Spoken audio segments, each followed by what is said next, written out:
Speaking of disappointing games, I put myself through the Cadiz grinder on the I saw weekend. this Oh, tweet. We owe you. yesterday. Well, I you can't know, believe. I'm used to the Cadiz experience. I know what I'm getting myself into. I know Yeah. it's not a shock to me. It's like it's one of those things you just people will say like, well, why don't you just do something you enjoy doing? If you don't enjoy doing it, then why do you watch it? Fair point. Great question. Because I believe in adversity. I believe that we're not meant to go through life constantly happy. I think struggles are important, and this is my I'd like to challenge myself to just sit through and see if I can literally watch a Cadiz game from 1 to 90. And at least, the very least, Athletic made it entertaining because they played awesome. I really liked Munyain in this game, Sunset, the Williams brothers. Shout out to Iñaki Williams, get better soon because he actually got injured for the first time in like 6.5 years. It was a big story. He came off the field. I mean, he's famously the Iron Man. He's had this incredible streak of durability where he's never been injured, and that finally came to an end, unfortunately, in this game. So they made it fun. And I kind of felt bad for Blanco because I was like, man, this is it's a tough situation for him. On one hand, at least you might see his defensive ability when he's just basically the team is pinned. On the other hand, he's never going to have the ball. Cadiz never have the ball, let alone the ball in exciting positions.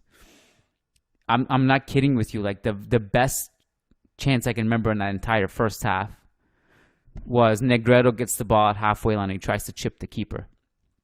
I'm going to look up the XG while I talk. But like they really did nothing. So let me just pull up my Blanco notes here. So he starts on double pivot alongside Jose Mari. And at halftime, Jose Mari was subbed off and Blanco was kept on at halftime in the second half. And I thought that was interesting. At least he was the winner of the double pivot in that sense. He got to stay on. Whereas I don't think really either of them did much. I'll tell you what he did do. His off-ball tracking was pretty good. He has a bit of Odegaard in him, just in the sense of, how Odegaard is always like talking constantly to communicate. He's like just pointing and Blanco has that. He's doing that. He's very vocal. He's trying. He had a couple instances where he's covering zone 14. He did well to win a couple 50-50 duels. He was covering for the right back and helping because Berenguer would cut in, and his coverage on that side was good. In possession, he was a little bit loose. He didn't do too well under pressure. I thought that was partly because when he gets the ball, Athletic just converged, and there was no one to pass to. So I wanted to be fair to him on that. And then Victor Chus came in at some point in the second half. I don't know, was it halftime or second half? I blanked out. I don't really care what Chus did. It was hard to watch. So I don't really have any Chus minutes. So yeah, and also just that he played on the right center of mid.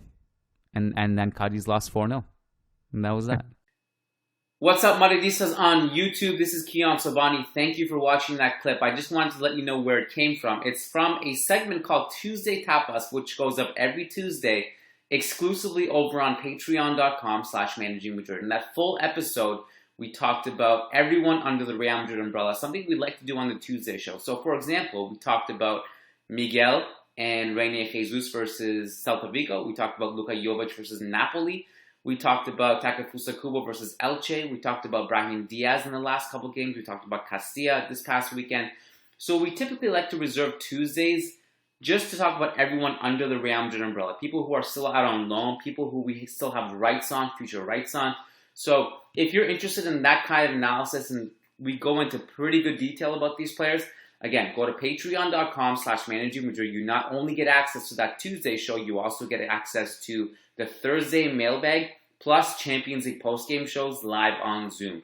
So if you like our work, you like to support high-quality journalism, and stay away from the sensationalized stuff, go over to patreon.com/managingmadrid. You get a ton of value in return, and you join an ever-growing Real Madrid family. We look forward to seeing you on the inside. Thank you, and Hala Madrid.